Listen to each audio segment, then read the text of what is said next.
You are a human being living on a planet with limits. You want things. Basic things like food, shelter, and safety, and also less basic things like comfort, convenience, and having something slightly nicer than the people around you. The problem is simple and unavoidable.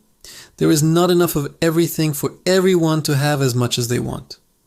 There is not unlimited land, unlimited food, unlimited energy, or unlimited time. This condition is called scarcity, and it is the starting point of all economics. If everything existed in infinite supply, no one would have to choose, and economics would not exist. But because resources are limited, choices are unavoidable.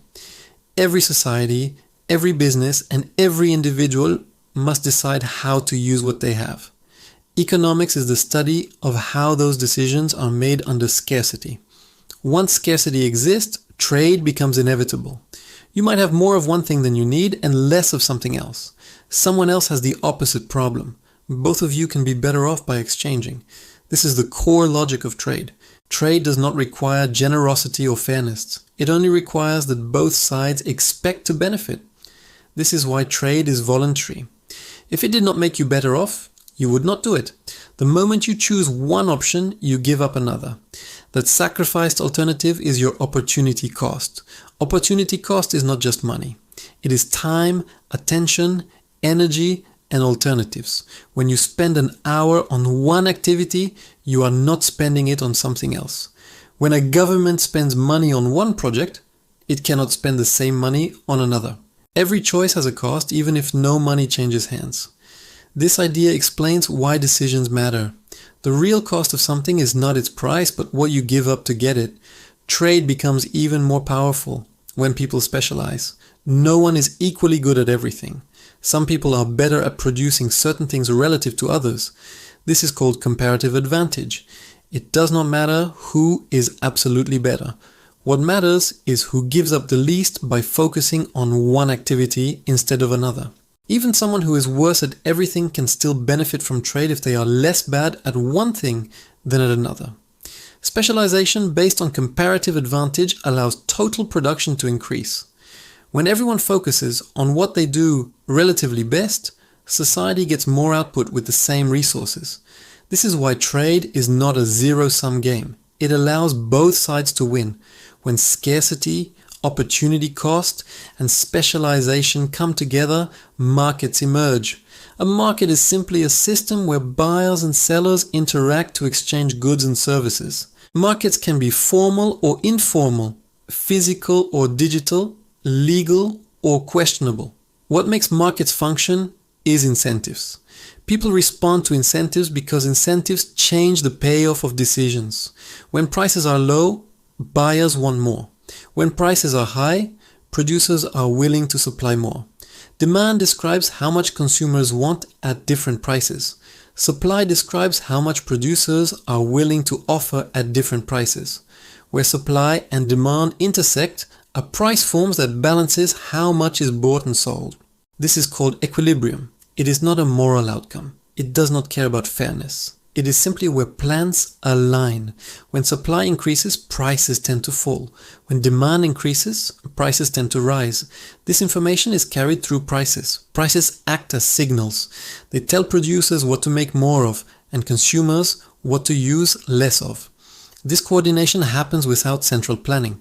Economists call this process the invisible hand, not because it is mystical, but because no single person directs it. Millions of individual decisions interact through prices and incentives to allocate resources. Markets are efficient at coordination, but they are indifferent to human suffering, inequality, or bad luck. They optimize outcomes, not compassion. Because trade would be impossible if every exchange required finding someone with exactly what you want, who wants exactly what you have. Societies develop money. Money is a medium of exchange that everyone accepts. It allows people to trade indirectly. Money also acts as a unit of account, which lets us compare values, and a store of value, which allows us to save purchasing power over time. Money is not valuable because it is made of something special. It is valuable because people trust that others will accept it in the future. When that trust breaks, money stops working. Banks exist to move money across time. They take deposits from people who want to save and lend money to people who want to spend or invest. The price of borrowing money is interest. Interest compensates lenders for delaying consumption and taking risk. Banks do not simply move existing money around. Through lending, they create new money in the form of deposits. This system is called fractional reserve banking. Banks keep only a fraction of deposits as reserves and lend the rest. This system allows economies to grow faster, but it also creates fragility. If too many people demand their money at once, banks cannot deliver. That is why bank runs are dangerous and why deposit insurance exists to prevent panic. Markets organize production, but production itself depends on inputs. All goods and services are created using combinations of land, labor, and capital. Land includes natural resources. Labor is human effort, both physical and mental. Capital is human-made tools used to produce other goods, such as machines, factories, software, and infrastructure. These inputs flow through supply chains, which are networks that transform raw resources into finished products and move them to consumers. Modern supply chains are complex and global. They are efficient but fragile. A disruption at one point can ripple through the entire system. Productivity measures how much output is produced per unit of input. Higher productivity means more goods and services with less effort. Productivity growth is the main driver of rising living standards over time. Countries are not rich because they work harder. They are rich because they produce more value per hour of work through better technology, better organization, and better capital. To measure the size of an economy, economists use gross domestic product, or GDP. GDP measures the total value of final goods and services produced within a country over a period of time. It can be calculated by adding up production, income, or spending. The most common formula breaks GDP into consumption, investment, government spending, and net exports. GDP is useful, but incomplete. It does not measure unpaid work, environmental damage, inequality, or happiness. It tells you how much is produced, not whether that production improves lives. Economic activity fluctuates over time. Periods of expansion are called booms. Periods of contraction are recessions. Severe and prolonged downturns are depressions. These cycles are influenced by changes in overall demand and supply. When demand grows faster than supply, prices rise, leading to inflation. Inflation reduces purchasing power. If both demand and supply collapse, the economy can experience stagnation with high prices, a situation known as stagflation. Prices also rise due to supply shocks, such as natural disasters, wars, or disruptions to critical inputs. Inflation is not always caused by excess spending. Sometimes it is caused by constraints on production. Understanding prices requires understanding both sides of the market. Money itself is not static. If too much money exists relative to goods and services, prices rise. If too little money exists, economic activity slows. Managing the money supply is the role of central banks. Central banks influence the economy by controlling interest rates and liquidity.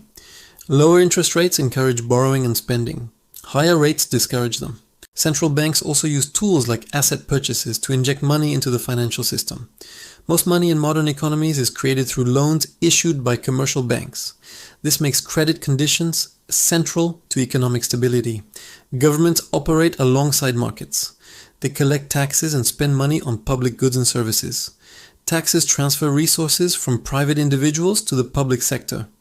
Different taxes affect behavior in different ways. Progressive taxes place higher burdens on higher incomes. Consumption taxes affect spending. Governments use tax revenue to fund infrastructure, education, healthcare, defense, social safety nets, and debt service. When government spending exceeds revenue, deficits occur.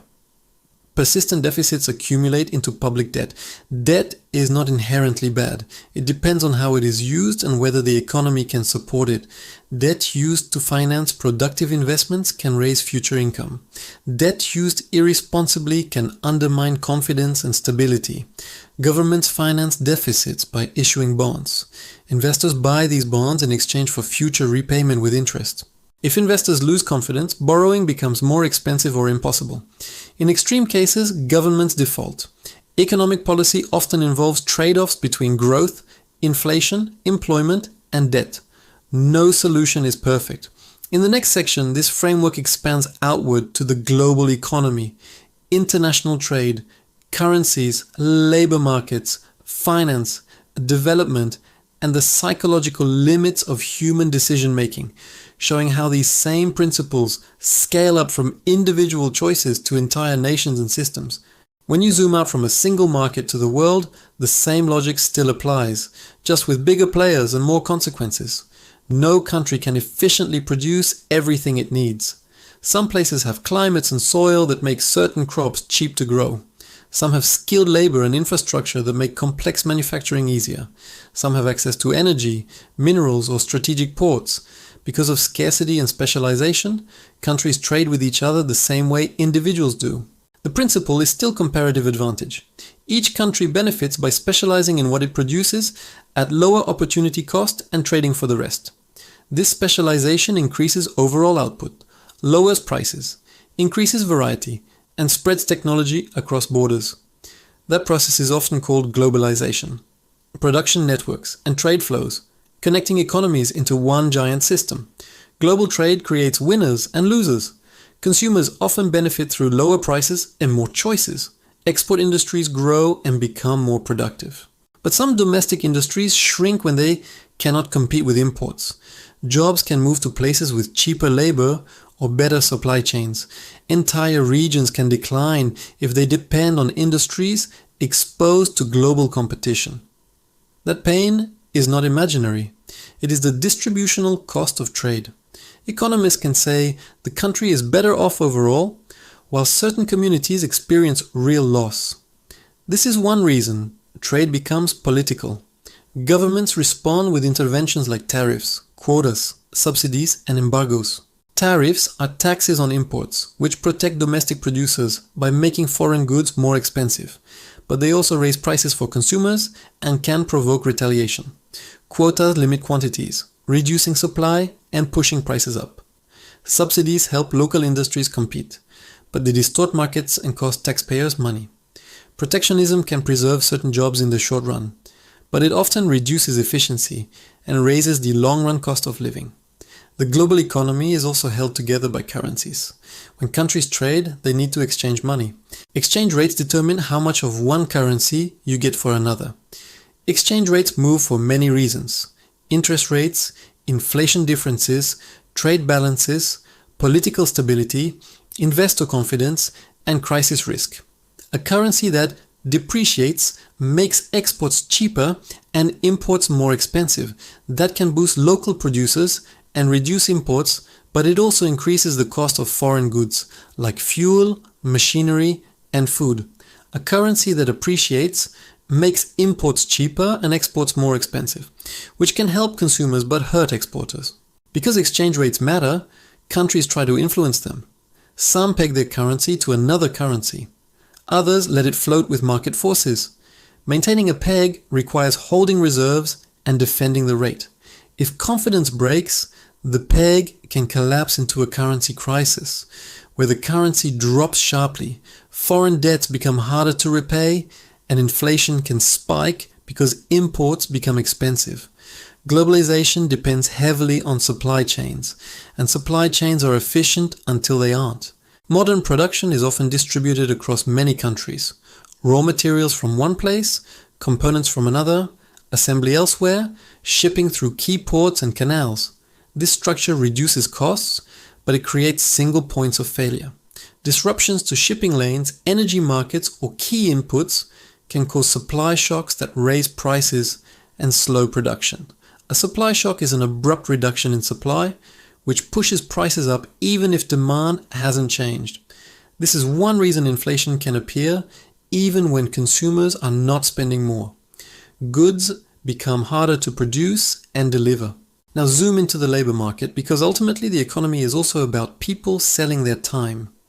Labor markets are where firms demand workers and workers supply labor. In a basic model, wages rise when worker demand rises and fall when worker supply rises. But labor markets are not clean textbook systems. Workers are not identical units. Jobs require specific skills, and geography matters. Wages depend on productivity, bargaining power, and institutions.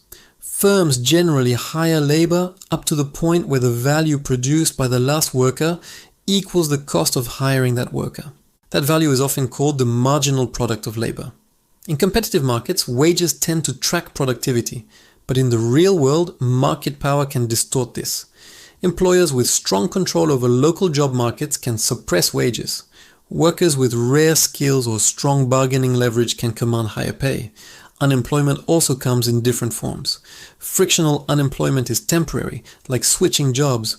Structural unemployment happens when workers' skills don't match available jobs, often after technology or trade shifts an economy. Cyclical unemployment rises during recessions when overall demand falls. Seasonal unemployment happens in industries tied to time of year. Labor policy debates often focus on minimum wage. A minimum wage can raise incomes for low-wage workers, but if set too high relative to productivity and local conditions, it can reduce hiring, cut hours, or encourage automation. The effects depend on the size of the increase and the structure of the labor market. Wage inequality comes from many sources: differences in skills, education, experience, risk, and responsibility, but also discrimination, unequal access to opportunity, inheritance, and network effects. Executive pay often rises not only because executives are productive, but because compensation is tied to equity and because corporate governance can be weak. In many places, unions historically increased worker bargaining power, raising wages and benefits, but union strength varies widely across countries and has declined in many sectors. The economy is also about finance, moving money through time and risk. Financial markets exist to connect savers to borrowers and to allocate capital to businesses and governments. Stocks represent ownership claims on future profits. Bonds represent loans repaid with interest. Derivatives are contracts whose value depends on underlying assets, used either to hedge risk or to speculate. In theory, financial markets help channel investment toward productive uses. In practice, they also amplify booms and busts because expectations, leverage, and herd behavior drive prices. Asset prices often move on beliefs about the future, not just current earnings. When interest rates rise, borrowing becomes expensive, investment slows, and asset prices often fall because future cash flows are discounted more heavily. This is why interest rates can nuke markets. They change the cost of money across the entire system. Risk and return are linked, and safer assets generally pay less. Riskier assets can pay more but can also lose value quickly. Diversification reduces risk by spreading exposure across many assets instead of betting everything on one outcome. Development economics asks why some countries become wealthy, while others remain trapped in poverty. Simple models say invest more and build capital, but reality includes history, geography, institutions, and politics. Countries that experienced extractive colonial systems often inherited weak institutions.